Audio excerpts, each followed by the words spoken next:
ஒருத்தர் பெரிய கேள்வி அனுப்பியிருந்தார். சாமி, நீங்க எவ்வளவு அருமையான ஞான மெய்யியல் கருத்தெல்லாம் சொல்றீங்க, கேட்கறதுக்கு அவ்வளவு இனிமையா இருக்கு, அதை கடைபிடித்து பார்த்தா அதை விட மிக உயர்ந்ததா இருக்கு, வாழ்க்கை அனுபவம் அவ்வளவு நல்லா இருக்கு, வாழ்க்கையே மாறிடுச்சு சாமி, நான் உங்களுடைய தீவிரமான ஸ்ரத்தையுடைய பக்தன்.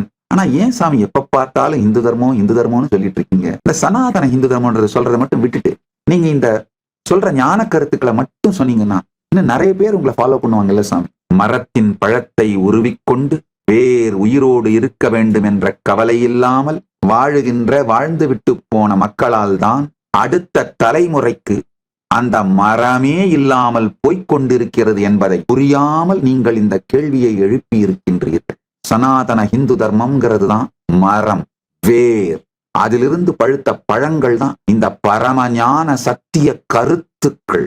இந்த நித்திய நிகழ்வை பற்றி, காலத்தை பற்றி, 36 தத்துவங்களை பற்றி நான் சொல்ற மிக ஆழமான பிரபஞ்ச சத்தியங்கள், பிரபஞ்ச ரகசியங்கள், வாழ்வியல் சத்தியங்கள், வாழ்வியல் ரகசியங்கள், இந்த ஞானம் விஞ்ஞானம் எல்லாமே சனாதன இந்து தர்மம் எனும் பெருமரத்தில் இருந்து பழுத்த பழங்கள். இந்த பழத்தை நான் உண்பது மட்டுமல்லாமல் மற்றவர்களுக்கு கொடுப்பது மட்டுமல்லாமல் அதோடு இந்த வேர், இந்த மரம் உயிரோடு இருந்து விட வேண்டும் என்பதில் நான் மிகுந்த பொறுப்போடு இருக்கின்றேன், ஸ்ரத்தை உடையவனாக இருக்கின்றேன். அதனால்தான்